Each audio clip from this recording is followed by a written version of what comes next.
Brampton 'ਚ ਧਾਰਮਿਕ ਸਥਾਨਾਂ ਦੇ ਬਾਹਰ ਪ੍ਰਦਰਸ਼ਨਾਂ ਤੇ ਲੱਗੀ ਰੋਕ। ਸਿਟੀ ਕਾਉਂਸਲ ਦੇ ਵਿੱਚ ਸਰਬਸੰਮਤੀ ਦੇ ਨਾਲ ਪਾਸ ਹੋਇਆ ਮਤਾ। ਮੇਅਰ ਬੋਲੇ ਕਿਸੇ ਦੇ ਅਧਿਕਾਰਾਂ ਦੀ ਉਲੰਘਣਾ ਲਈ ਪ੍ਰਦਰਸ਼ਨਾਂ ਨੂੰ ਇਜਾਜ਼ਤ ਨਹੀਂ। ਕੈਨੇਡਾ ਦੇ ਵਿੱਚ ਗ੍ਰਿਫਤਾਰ ਅੱਤਵਾਦੀ ਅਰਸ਼ ਡਾਲਾ ਦੇ ਕੇਸ ਦੀ ਨਹੀਂ ਹੋਵੇਗੀ ਮੀਡੀਆ ਕਵਰੇਜ। ਕੈਨੇਡਾ ਕੋਰਟ ਨੇ ਲਗਾਈ ਰੋਕ। ontario ਦੇ ਵਿੱਚ ਹੋਈ ਫਾਇਰਿੰਗ ਮਾਮਲੇ 'ਚ ਕੈਨੇਡਾ ਪੁਲਿਸ ਨੇ ਕੀਤਾ ਗ੍ਰਿਫਤਾਰ। ਇਜ਼ਰਾਈਲ ਨੇ ਲੈਬਨਾਨ ਦੇ ਸ਼ਿਆ ਇਲਾਕੇ ਦੇ ਤੇ ਕੀਤੀ 에ਅਰ ਸਟ੍ਰਾਈਕ। ਕਈ ਇਮਾਰਤਾਂ ਤੇ ਘਰਾਂ ਨੂੰ ਕੀਤਾ ਤਬਾਹ। ਅਸਮਾਨ ਤੱਕ ਉੱਠਿਆ ਧੂਏ ਦਾ ਗੁਬਾਰ। ਥੋੜੀ ਦੇਰ ਦੇ ਵਿੱਚ ਪੰਜਾਬ ਦੇ ਗਵਰਨਰ ਗੁਲਾਬ ਚੰਦ ਕਟਾਰੀਆ ਨੂੰ ਮਿਲੇਗਾ ਆਮ ਆਦਮੀ ਪਾਰਟੀ ਦਾ ਵਫਦ। ਚੰਡੀਗੜ੍ਹ ਦੇ ਮਸਲੇ ਨੂੰ ਲੈ ਕੇ ਹੋਵੇਗੀ ਗੱਲਬਾਤ। ਹਰਪਾਲ ਚੀਮਾ ਤੇ ਹਰਜੋਤ ਬੈਂਸ ਦੀ ਅਗਵਾਈ ਦੇ ਵਿੱਚ ਦਿੱਤਾ ਜਾਏਗਾ ਮੰਗ ਪੱਤਰ। ਪੰਜਾਬ ਦੇ ਵੱਲੋਂ ਹਰਿਆਣਾ ਦੀ ਵੱਖਰੀ ਵਿਧਾਨ ਸਭਾ ਦਾ ਵਿਰੋਧ ਕਰਨ ਤੇ ਅਨਿਲ ਵਿਜ ਨੇ SYL ਦਾ ਚੁੱਕਿਆ ਮੁੱਦਾ। ਬੋਲੇ ਚੰਡੀਗੜ੍ਹ ਦੇ ਦਾਅਵੇਦਾਰੀ ਕਰਨ ਤੋਂ ਪਹਿਲਾਂ ਦਿਓ SYL ਦਾ ਪਾਣੀ। ਤਾਂ ਸੁਨੀਲ ਜਾਖੜ ਦੇ ਵਿਰੋਧ ਨੂੰ ਦੱਸਿਆ ਸਿਆਸੀ ਸਟੰਟ। ਚੰਡੀਗੜ੍ਹ ਦੀ ਹਵਾ ਦੇ ਵਿੱਚ ਕੱਲ ਦੇ ਮੁਕਾਬਲੇ ਮਾਮੂਲੀ ਜਿਹਾ ਸੁਧਾਰ। AQI 450 ਤੋਂ 350 ਤੇ ਪਹੁੰਚਿਆ, ਪਰ ਅਜੇ ਵੀ ਸਾਹ ਲੈਣ 'ਚ ਹੋ ਰਹੀ ਮੁਸ਼ਕਿਲ। 2012 ਦੇ ਵਿੱਚ ਪਰਮੇਸ਼ਰ ਦੁਆਰ 'ਚ ਹੋਈ ਕੁੜੀ ਦੀ ਸ਼ੱਕੀ ਮੌਤ ਤੇ ਬੋਲੇ ਢੱਡਰੀਆਂ ਵਾਲਾ। ਕਿਹਾ ਘਟਨਾ ਵੇਲੇ ਮੈਂ ਪੰਜਾਬ ਤੋਂ ਸੀ ਬਾਹਰ। ਕੁੜੀ ਨੇ ਪਰਮੇਸ਼ਰ ਦੁਆਰ ਦੇ ਗੇਟ ਦੇ ਬਾਹਰ ਖਾਧੀ ਸੀ ਜ਼ਹਿਰੀਲੀ ਚੀਜ਼। ਹਰ ਤਰ੍ਹਾਂ ਦੀ ਜਾਂਚ ਲਈ ਹਾਂ ਤਿਆਰ। ਚੰਡੀਗੜ੍ਹ 'ਚ ਮਹਿੰਗੀ ਹੋਈ ਬਿਜਲੀ। ਪ੍ਰਤੀ ਯੂਨਿਟ ਰੇਟ 'ਚ ਕੀਤਾ ਗਿਆ ਵਾਧਾ। ਹਾਲਾਂਕਿ 150 ਯੂਨਿਟ ਤੱਕ ਬਿਜਲੀ ਇਸਤੇਮਾਲ 'ਚ ਕੋਈ ਇਜ਼ਾਫਾ ਨਹੀਂ। ਗੁਰਪੁਰਬ ਮੌਕੇ ਹਰਿਆਣਾ ਦੇ ਮੁੱਖ ਮੰਤਰੀ ਨਾਇਬ ਸੈਣੀ ਦਾ ਵੱਡਾ ਐਲਾਨ। ਸ਼੍ਰੀ ਗੁਰੂ ਨਾਨਕ ਦੇਵ ਜੀ ਦੇ ਨਾਂ ਤੇ ਰੱਖਿਆ ਜਾਏਗਾ ਗੁਰੂਗ੍ਰਾਮ ਦੇ ਸਰਕਾਰੀ ਹਸਪਤਾਲ ਦਾ ਨਾਂ। ਜਲਦ ਬਣ ਕੇ ਤਿਆਰ ਹੋਵੇਗਾ 700 ਬੈੱਡ ਵਾਲਾ ਸਿਵਲ ਹਸਪਤਾਲ।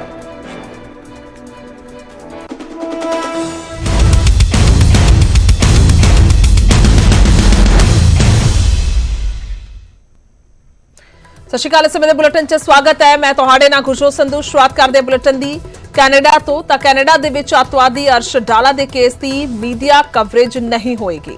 ਅੱਤਵਾਦੀ ਅਰਸ਼ ਡਾਲਾ ਦੇ ਕੇਸ ਦੀ ਦੱਸੇ ਕਿ ਮੀਡੀਆ ਕਵਰੇਜ ਤੇ ਰੋਕ ਲਗਾ ਦਿੱਤੀ ਗਈ ਹੈ। ਤਾਂ ਕੈਨੇਡਾ ਦੀ ਕੋਰਟ ਨੇ ਅਰਸ਼ ਡਾਲਾ ਕੇਸ ਦੀ ਕਵਰੇਜ ਤੇ ਰੋਕ ਲਗਾਈ ਹੈ। ਕੈਨੇਡਾ ਸਰਕਾਰ ਨੇ ਵੀ ਕੇਸ ਦੀ ਕਵਰੇਜ ਰੋਕਣ ਦੀ ਮੰਗ ਕੀਤੀ ਸੀ। ਕੈਨੇਡਾ ਪੁਲਿਸ ਨੇ ਡਾਲਾ ਨੂੰ 10 ਨਵੰਬਰ ਨੂੰ ਦੱਸੇ ਕਿ ਗ੍ਰਿਫਤਾਰ ਕੀਤਾ ਸੀ ਔਰ ਕੈਨੇਡਾ 'ਚ ਗੋਲੀਬਾਰੀ ਦੀ ਇੱਕ ਘਟਨਾ 'ਚ ਅਰਸ਼ ਡਾਲਾ ਨੂੰ ਗ੍ਰਿਫਤਾਰ ਕੀਤਾ ਗਿਆ ਸੀ ਔਰ ਉਸ ਤੋਂ ਬਾਅਦ ਜਦੋਂ ਉਸਦੇ ਘਰ ਦੀ ਛਾਣਬੀਨ ਕੀਤੀ ਗਈ, ਤਲਾਸ਼ੀ ਲਈ ਗਈ ਤਾਂ ਉੱਥੋਂ ਹਥਿਆਰ, ਰਾਈਫਲ ਤੱਕ ਬਰਾਮਦ ਹੋਈ ਸੀ ਔਰ ਮੌਕੇ ਤੇ ਜਦੋਂ ਇਹ ਸਾਰੀ ਘਟਨਾ ਵਾਪਰੀ ਹੈ ਜਿਸ ਮਾਮਲੇ 'ਚ ਉਸ ਨੂੰ ਗ੍ਰਿਫਤਾਰ ਕੀਤਾ ਉਸ ਦੇ ਵਿੱਚ ਜ਼ਖਮੀ ਵੀ ਹੋਇਆ ਸੀ ਅਰਸ਼ ਡਾਲਾ ਅਤੇ ਉਸ ਦਾ ਸਾਥੀ, ਕਿਉਂਕਿ ਨਾਲ ਦੀ ਜਿਹੜੀ ਇੱਕ ਗੱਡੀ ਆਉਂਦੀ ਹੈ ਔਰ ਉਹਨਾਂ ਤੇ ਫਾਇਰਿੰਗ ਕਰਦੀ ਹੈ। ਤਾਂ ਇਹ ਸਾਰਾ ਮਾਮਲਾ ਹੈ ਕੈਨੇਡਾ ਦੇ ਵਿੱਚ ਜਿਸ ਤਰੀਕੇ ਦੇ ਨਾਲ ਇਹ ਗ੍ਰਿਫਤਾਰੀ ਹੋਈ ਹੈ ਅਰਸ਼ ਡਾਲਾ ਦੀ। ਔਰ ਅਰਸ਼ ਡਾਲਾ ਨੂੰ 2023 ਜਨਵਰੀ ਦੇ ਵਿੱਚ ਦੱਸਿਏ ਕਿ ਭਾਰਤ ਦੇ ਵਿੱਚ ਅੱਤਵਾਦੀ ਐਲਾਨ ਦਿੱਤਾ ਗਿਆ ਸੀ। ਲਗਾਤਾਰ ਭਾਲ ਕੀਤੀ ਜਾ ਰਹੀ ਹੈ ਅਰਸ਼ ਡਾਲਾ ਦੀ ਔਰ ਸਭ ਤੋਂ ਅਹਿਮ ਹੈ ਕਿ ਕਿਸ ਤਰੀਕੇ ਦੇ ਨਾਲ ਹੁਣ ਉਸ ਤੇ ਕਾਰਵਾਈ ਹੁੰਦੀ ਹੈ, ਕਿਉਂਕਿ ਬਹੁਤ ਸਾਰੇ ਮਾਮਲੇ, ਤਾਜ਼ਾ ਮਾਮਲਿਆਂ ਦਾ ਜ਼ਿਕਰ ਕੀਤਾ ਜਾਵੇ ਤਾਂ ਉਹਨਾਂ ਦੇ ਵਿੱਚ ਅਰਸ਼ ਡਾਲਾ ਦਾ ਨਾਮ ਬੋਲਦਾ ਹੋਇਆ, ਗੂੰਜਦਾ ਹੋਇਆ ਨਜ਼ਰ ਆ ਰਿਹਾ। आनंद तिवारी मेरे सहयोगी फोन लाइन पे ने। आनंद, किस तरीके से इस फैसले को देखा जाए, मीडिया कवरेज नहीं होगी, क्या कुछ इसके मायने हैं, क्या कुछ इसकी वजह माना जाए? देखिए, इसके सीधे सीधे ये मायने निकाले जा सकते हैं कि जैसे ही भारत सरकार की तरफ से एक प्रेस नोट आता है ME का अर्श डाला पे और उसमें ये बताया जाता है कि 50 से ज्यादा आपराधिक मुकदमे उसके ऊपर दर्ज हैं, वो NIA का वांटेड है और उसके प्रत्यर्पण की कोशिश लगातार भारत सरकार कर रही है और हम चाहते हैं कि उसका प्रत्यर्पण हो। उसी के महज कुछ घंटे के बाद एक कोर्ट में पेशी होती है अर्श डाला की और बाकायदा वहां पर जो कनाडा सरकार के वकील हैं वो एक एप्लीकेशन लगाते हैं 517 पब्लिकेशन एक्ट की और जिसमें वो ये कहते हैं कि अर्श डाला की मामले की सुनवाई से जुड़े कोई भी फैक्ट, कोई भी मीडिया रिपोर्ट्स, वीडियो, ऑडियो वो पब्लिक ना हो। और उसके बाद जो कोर्ट होता है वो एक ऑर्डर पास कर देता है कि इस तरह का जो मीडिया कवरेज है वो रोका जाए।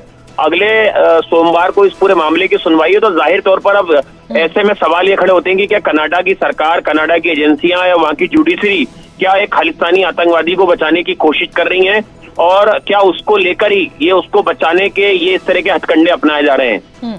आनंद, तो फिर असीधे तौर पर यह समझा जाए कि मुश्किलें हैं अभी, अगर भारत को अर्श डाला की तलाश है, लगातार वांटेड है, अगर उसका पता चला है और वो गिरफ्त में है कनाडा पुलिस की, तो अभी बहुत मुश्किल होगी भारत लाने के लिए। देखिए, बिल्कुल, क्योंकि वो कनाडा में एक वहां के मामले में आरोपी है। अभी जिस मामले की उसकी पेशी थी वहां पर एक आपराधिक मामला दर्ज हुआ है उसके ऊपर और उस पूरे मामले में उसकी वहां पर पेशी है। लेकिन भारत सरकार ने जो डोजियर दिए हैं या भारत सरकार जिन मामलों में अर्श डाला की तलाश कर रही है या जो जिसके एनआईए ने उसको वांटेड घोषित करा है, उस मामले में क्या वहां की सरकार या वहां की एजेंसियां क्या उसे भारत को सौंपेंगी, ये बड़ा सवाल है। क्योंकि लगातार एमईए की तरफ से भी और भारत सरकार के तमाम एजेंसियों की तरफ से भी, चाहे उसमें पंजाब पुलिस हो या एनआईए हो, उसने लगातार ये कोशिश की है कि अर्श डाला का प्रत्यर्पण हो और उसे भारत को सौंपा जाए। और मैं जैसा आपको बता रहा हूँ कि कल एमईए ने जैसे एक प्रेस नोट जारी करा अर्श डाला को लेकर, उसमें ये बताया गया कि कितने आपराधिक मुकदमे उसके ऊपर दर्ज हैं और भारत उसका प्रत्यर्पण चाहता है। और मीडिया रिपोर्ट से पता चला है कि उसे वहां पर गिरफ्तार कर लिया गया है। उसके कुछ घंटे बाद ही ये ऑर्डर जो है कोर्ट से पास होता है कि अर्श डाला की कोर्ट की सुनवाई जो है वो मीडिया में पब्लिश ना हो। तो इससे ये साफ तौर पे ये एक मैसेज जा रहा है या ये लग रहा है कि कनाडा की सरकार या एजेंसियां, जुडिशरी जो है वो खालिस्तानी आतंकवादियों को प्रोटेक्ट कर रही है, कहीं ना कहीं उन्हें सपोर्ट कर रही है और उन्हें बचाने की कोशिश भी कर रही है। ठीक है, बहुत बहुत शुक्रिया आनंद तमाम जानकारी के लिए। ਤਾਂ ਕੁੱਲ ਮਿਲਾ ਕੇ ਕੈਨੇਡਾ ਦੇ ਵਿੱਚ ਅੱਤਵਾਦੀ ਅਰਸ਼ ਡਾਲਾ ਦੀ ਗ੍ਰਿਫਤਾਰੀ ਤਾਂ ਹੋ ਚੁੱਕੀ ਹੈ, ਪਰ ਹੁਣ ਮੀਡੀਆ ਕਵਰੇਜ ਨਹੀਂ ਹੋਏਗੀ ਜਦੋਂ ਵੀ ਪੇਸ਼ ਕੀਤਾ ਜਾਣਾ ਹੈ ਅਰਸ਼ ਡਾਲਾ।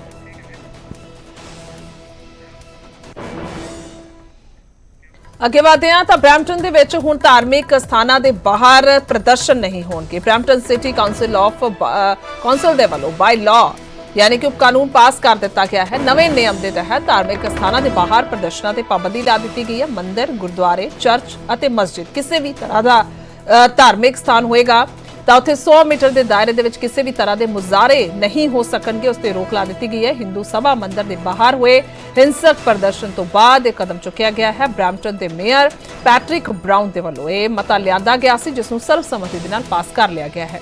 इस दौरान मेयर ने कहा है कि हर किसी को अपनी आवाज़ चुकन का अधिकार है, पर उदों तक ही जदों तक उसका विरोध किसी होर दे अधिकारां की उलंघना नहीं करता।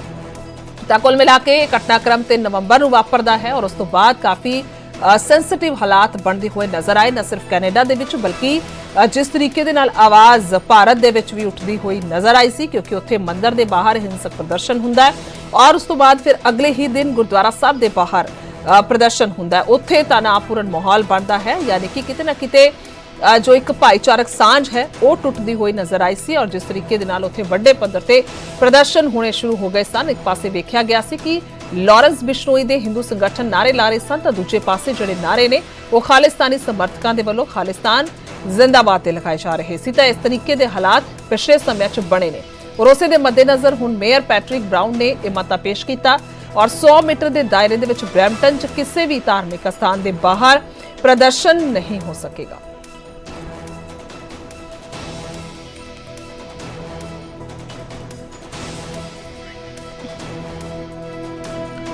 तस्वीरां ने उस दिन दियां, उस समय दियां, उन्हां दिनां दियां जदों तिरंगे हत्थां दे विच लैके प्रदर्शन करते हुए हिंदू भाईचारे के लोग नज़र आ रहे सी और दूजे पासे ये भी वेख्या गया कि किस तरीके दे नाल जिहड़े खालिस्तानी समर्थक ने वो भी प्रदर्शन कर रहे सन।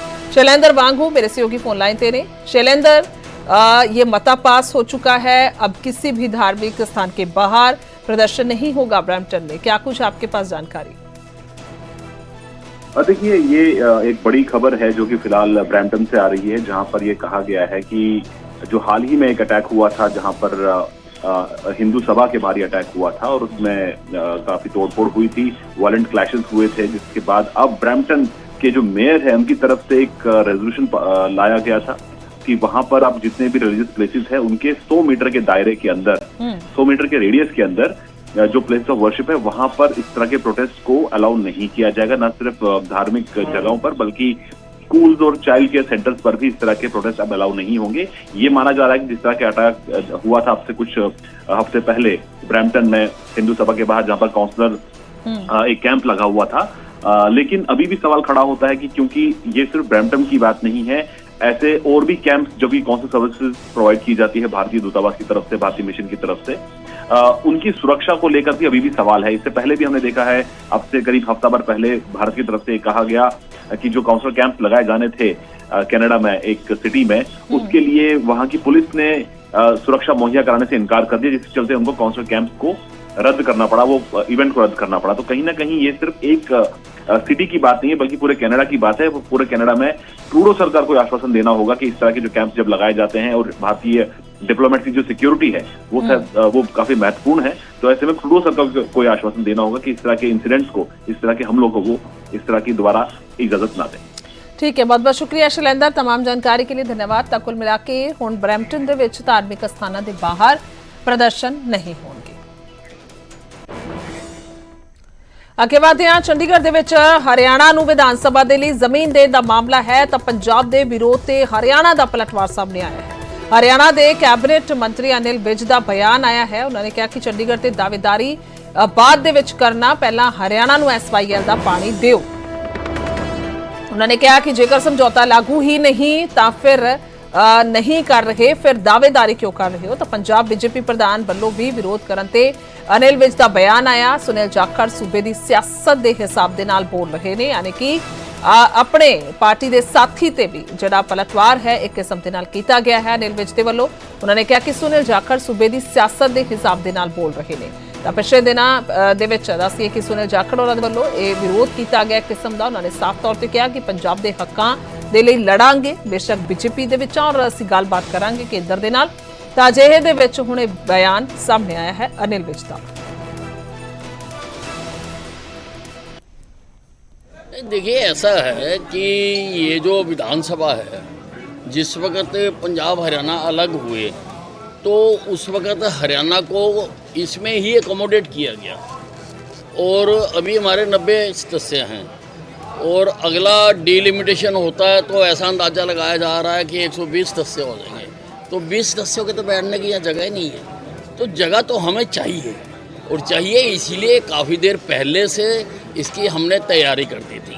और जहाँ तक मान साहब कहते हैं कि चंडीगढ़ हमारा है, चंडीगढ़ तुम्हारा तब है जब तुम हिंदी भाषी क्षेत्र हमें ट्रांसफ़र कर दोगे, जब हमें SYL का पानी दे दोगे।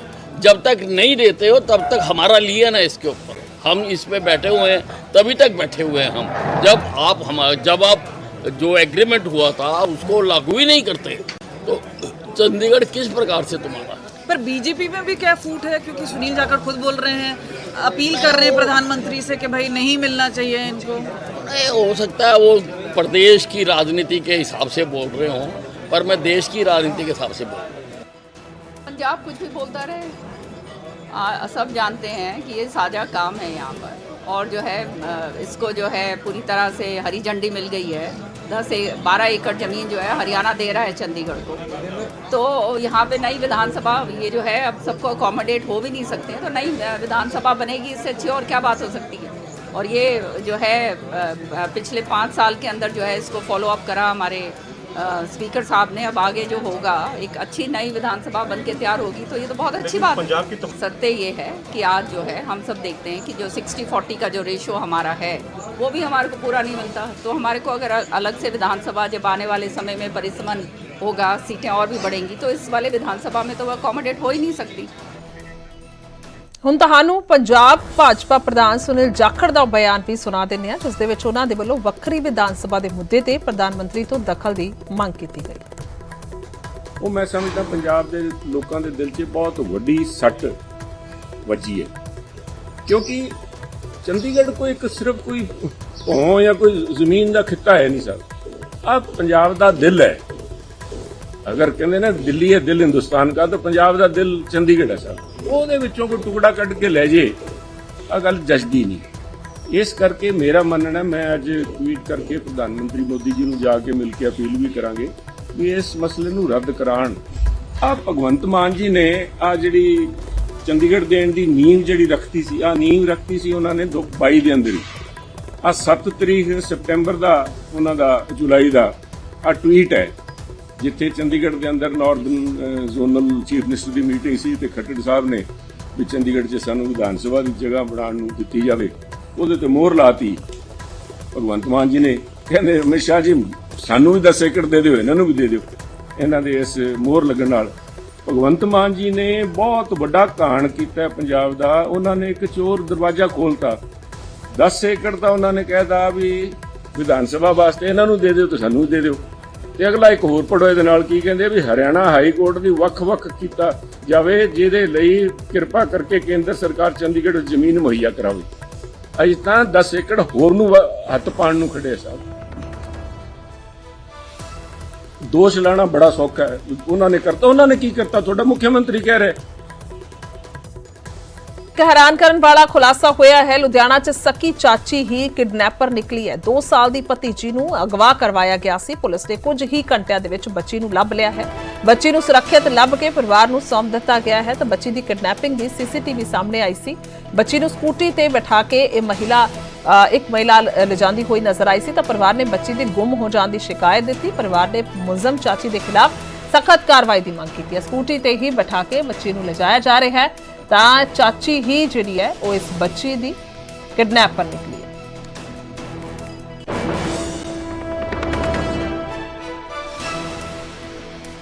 ਤਾਂ ਬੱਚੀ ਵਾਪਸ ਲੱਭ ਲਈ ਗਈ ਹੈ ਔਰ ਪਰਿਵਾਰ ਨੂੰ ਸੌਂਪ ਦਿੱਤੀ ਗਈ ਹੈ। ਹੇਠਲੇ ਪਾਸੇ ਤਸਵੀਰਾਂ ਦਿਖਾ ਰਹੇ ਹਾਂ। ਪਰਿਵਾਰ ਭਾਵੁਕ ਵੀ ਹੋਇਆ ਹੈ ਕਿਉਂਕਿ ਇਹ ਮਾਸੂਮ ਬੱਚੀ ਜਿਸ ਨੂੰ ਉਸਦੀ ਹੀ ਚਾਚੀ ਦੇ ਵੱਲੋਂ ਅਗਵਾ ਕਰ ਲਿਆ ਗਿਆ ਸੀ।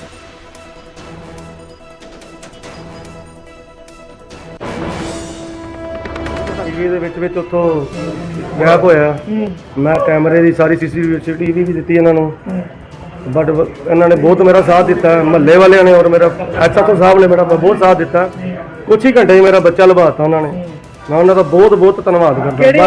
ਕਿਹੜੇ ਏਰੀਏ ਦੇ ਵਿੱਚੋਂ ਬੱਚਾ ਲੱਗਾ? ਇਹ ਹਾਕਮ ਮੁਹੰਮਦ ਸਾਹਿਬ 6ਵੇਂ ਪਾਸੇ ਗੁਰਦੁਆਰੇ ਕੋਲ ਜੀ। ਅੱਛਾ, ਤੇ ਸੀਸੀ ਕੈਮਰੇ ਵਿੱਚ ਇੱਕ ਫੁਟੇਜ ਆਈ ਹੈ, ਉਹ ਲੇਡੀਜ਼ ਕੌਣ ਹੈ ਜਿਹੜਾ ਬੱਚਾ ਲੈ ਕੇ ਜਾ ਰਹੀ ਹੈ? ਉਹ ਮੇਰੇ ਘਰ ਦਾ ਹੀ ਮੈਂਬਰ ਹੈ ਜੀ, ਮਤਲਬ ਕਿ ਮੇਰੇ ਭਰਾ ਦੀ ਵਾਈਫ ਹੈ। ਬਾਕੀ ਮੈਂ ਫਿਰ ਵੀ ਇਹੀ ਕਹਾਂਗਾ, ਫਿਰ ਵੀ ਕਾਰਵਾਈ ਕਰਨ, ਜੋ ਵੀ ਬੰਦੀ ਕਾਰਵਾਈ ਹੈ। ਜੋ ਅਗਰ ਜੇ ਉਹਨੇ ਕੀਤਾ ਤੇ ਉਹਦੇ ਤੇ ਬਣੇ। ਜੇ ਬਾਕੀ ਮੈਂ ਕਹਿੰਦਾ ਮੇਰਾ ਬੱਚਾ ਉੱਥੇ ਕਿੱਦਾਂ ਪਹੁੰਚਿਆ, ਮੈਂ ਸਿਰਫ ਇਹ ਪੁੱਛਣਾ ਚਾਹੁੰਦਾ ਮੇਰਾ ਬੱਚਾ ਤੁਰ ਕੇ ਤਾਂ ਜਾਊਗਾ ਨਹੀਂ ਇੰਨੀ ਦੂਰ। ਗੁਰਦੇਵ ਨਗਰ ਤੋਂ ਮਿਲਿਆ ਬੱਚਾ। ਗੁਰਦੇਵ ਨਗਰ ਕਿੱਦਾਂ ਪਹੁੰਚਿਆ? ਇਹਨਾਂ ਨੂੰ ਮੈਂ ਇਹੀ ਐਸਐਚਓ ਸਾਹਿਬ ਨੂੰ ਬੇਨਤੀ ਕੀਤੀ ਹੈ ਇਨਵੈਸਟੀਗੇਟ ਕਰਨ ਵੀ ਮੇਰਾ ਬੱਚਾ ਸੀਸੀਟੀਵੀ ਫੋਟੋ 'ਚ ਕਢਾਉਣ ਕਿੱਦਾਂ ਪਹੁੰਚਿਆ ਮੇਰਾ ਬੱਚਾ, ਕਿੰਨੇ ਕਹਿਆ ਉਹਦੇ ਤੇ ਬੰਦੀ ਕਾਰਵਾਈ ਕੀਤੀ ਜਾਵੇ ਜਿਹੜਾ ਵੀ ਉਹ ਸ਼ਖਸ ਹੈਗਾ। ਸਰ, ਦੇਖਿਆ ਜਾਵੇ ਜਿੱਦਾਂ ਬੱਚਾ ਬੜੀ ਦੇਰ ਜਲਦੀ ਤੁਸੀਂ ਸੀਸੀ ਕੈਮਰੇ ਦੀ ਭਾਲ ਕੀਤੀ, ਪਤਾ ਲੱਗ ਗਿਆ ਵੀ ਕੌਣ ਲੈ ਕੇ ਗਿਆ। ਲੱਗਦਾ ਵੀ ਉਹ ਡਰਦੇ ਖੋਫ ਖਾ ਕੇ ਵੀ ਉਹਨਾਂ ਨੇ ਪਾਰਕ ਦੇ ਵਿੱਚ ਛੱਡ ਗਏ ਆ। ਮੈਨੂੰ ਨਹੀਂ ਲੱਗਦਾ ਜੀ। ਮੈਂ ਇਸੇ ਕਰਕੇ ਚਾਹੁੰਦਾ ਵਾ ਵੀ ਕਾਰਵਾਈ ਕੀਤੀ ਜਾਵੇ ਜਿਹੜਾ ਵੀ ਉਹ ਸ਼ਖਸ ਹੈਗਾ ਜਿਹਨੇ ਮੇਰੇ ਬੱਚੇ ਨੂੰ ਉੱਥੇ ਤੱਕ ਪਹੁੰਚਾਇਆ ਵਾ। ਕੱਲ ਨੂੰ ਮੇਰੇ ਬੱਚੇ ਨੂੰ ਜਾਨੀ ਵੀ ਹੈਗੀ ਹੈ। ਕੋਈ ਲੜਾਈ ਝਗੜਾ ਵੀ ਹੈ ਪਰਿਵਾਰ? ਮੇਰਾ ਪਰਿਵਾਰ ਲੜਾਈ ਝਗੜਾ ਕੋਈ ਨਹੀਂ ਹੈ।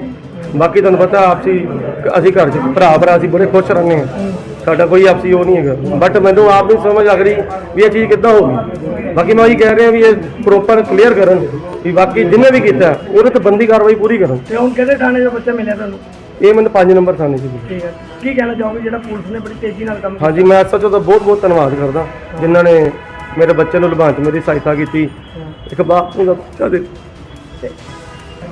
ਬੱਚਾ ਮਿਸ ਹੋਇਆ ਸੀਗਾ ਤੇ ਇਹਦਾ ਚਲੋ ਬਰਾਮਦ ਹੋ ਗਿਆ, ਪਰ ਹੁਣ ਇਨਵੈਸਟੀਗੇਟ ਕਰਦੇ ਆ ਵੀ ਬੱਚਾ ਕਿਵੇਂ ਗਿਆ, ਕਿੱਥੇ ਉੱਥੇ ਪਹੁੰਚਿਆ। ਉਹ ਇਨਵੈਸਟੀਗੇਸ਼ਨ ਕਰਕੇ 3 ਨੰਬਰ ਡਿਵੀਜ਼ਨ ਦੇ ਵਿੱਚ ਬੱਚਾ ਮਿਸ ਹੋਇਆ ਸੀਗਾ ਤੇ ਉਸ ਤੋਂ ਬਾਅਦ ਸਾਰੇ ਪਾਸੇ ਸਰਕੂਲੇਟ ਕੀਤਾ ਸੀਗਾ। ਚਲੋ ਪਰ ਪਰਮਾਤਮਾ ਦੀ ਕਿਰਪਾ ਬੱਚਾ ਸਹੀ ਸਲਾਮਤ ਮਿਲ ਗਿਆ। 4-5 ਘੰਟੇ ਦੇ ਵਿੱਚ। ਅੱਗੇ ਵਧਾਂਗੇ ਤਾਂ ਪੰਜਾਬ ਦੇ ਵਿੱਚ 5994 ETT ਅਧਿਆਪਕਾਂ ਦੀ ਭਰਤੀ ਤੇ ਫਿਰ ਤੋਂ ਤਲਵਾਰ ਲਟਕੀ ਹੈ। ਗਲਤ ਤਰੀਕੇ ਦੇ ਪੰਜਾਬੀ ਦੇ ਪੇਪਰ ਦਾ ਮਾਮਲਾ ਹਾਈ ਕੋਰਟ ਪਹੁੰਚਿਆ ਹੈ ਔਰ ਹਾਈ ਕੋਰਟ ਨੇ ਪੰਜਾਬ ਦੇ ਸਿੱਖਿਆ ਸਕੱਤਰ ਨੂੰ ਨੋਟਿਸ ਜਿਹੜਾ ਹੈ ਉਹ ਜਾਰੀ ਕੀਤਾ ਹੈ। ਮਾਮਲੇ 'ਚ 18 ਨਵੰਬਰ ਤੱਕ ਜਵਾਬ ਮੰਗਿਆ ਗਿਆ ਹੈ। ਹਾਈ ਕੋਰਟ ਨੇ ਅਪ੍ਰੈਲ ਮਹੀਨੇ ਦੇ ਵਿੱਚ ਭਰਤੀ ਨੂੰ ਹਰੀ ਝੰਡੀ ਦਿੱਤੀ ਸੀ ਔਰ ਭਰਤੀ ਦੇ ਲਈ ਹੋਈ ਪ੍ਰੀਖਿਆ ਦੀ ਪੰਜਾਬੀ ਦੀ ਪ੍ਰੀਖਿਆ ਨੂੰ ਰੱਦ ਕਰ ਦਿੱਤਾ ਗਿਆ ਸੀ। ਤਾਂ ਪੰਜਾਬੀ ਦੇ ਪੇਪਰ ਤੇ ਹਾਈ ਕੋਰਟ ਨੇ ਕਿਹਾ ਸੀ ਕਿ ਪੰਜਾਬੀ ਦੀ ਪ੍ਰੀਖਿਆ ਨੂੰ ਪੰਜਾਬੀ ਤੱਕ ਹੀ ਸੀਮਤ ਰੱਖੋ। ਪੰਜਾਬੀ ਦੀ ਪ੍ਰੀਖਿਆ 'ਚ ਇਤਿਹਾਸ ਭੂਗੋਲ ਸ਼ਾਮਲ ਨਾ ਕਰੋ।